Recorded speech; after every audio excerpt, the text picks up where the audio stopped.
One of the hallmarks of Mac OS X, particularly now in Leopard, is the massive amount of integration among the applications, the built-in applications from Apple as well as other applications. You can do traditional things such as typing a memo in TextEdit, and the applications I'm showing you right now all ship with Mac OS X. You have email. Email allows you to create messages, send them. When you're receiving messages, you have the ability to take a message and convert it into a to-do or a note, and those are automatically shown in your calendar. The iCal program, if I show the events and to-dos, here's something that I just created in Mail that shows up in iCal. The address book is integrated with all of them. If I go here and I use a contextual menu, I hold down the control key, I can export it, but I can go here and send an email message and it's already addressed. I have a web browser in Safari that is as powerful as you can get.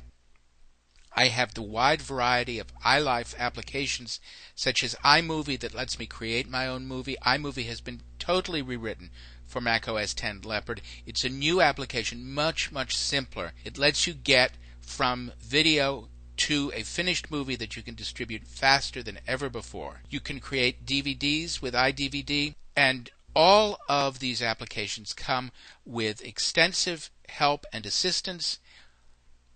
This also has been reworked here because you can not only use the various commands in a help menu, but you can search help for specific types of issues. This is using the same Spotlight search technology that's available over here that has also been enhanced, that lets you look and search for documents by name, by certain attributes, and even searching on content within the documents. So the hallmark is power, and the key element of using that power is intense integration.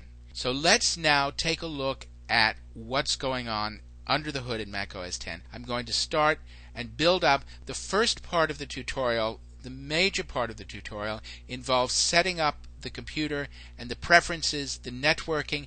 These are things that can sometimes be tricky. In many cases, if you're doing an automated installation such as with a new computer or installing Mac OS X from scratch on an empty hard disk, most of this is done for you.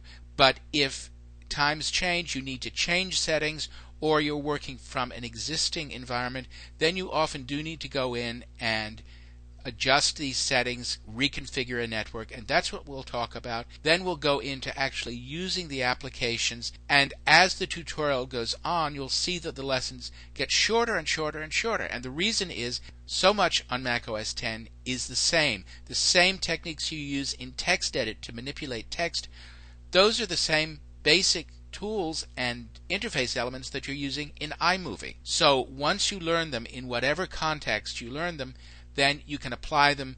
And in fact, in the case of the iLife applications, we don't even bother to go into them because they build on the basic technologies and the interface that you should be familiar with by the end of the tutorial. So let's get started.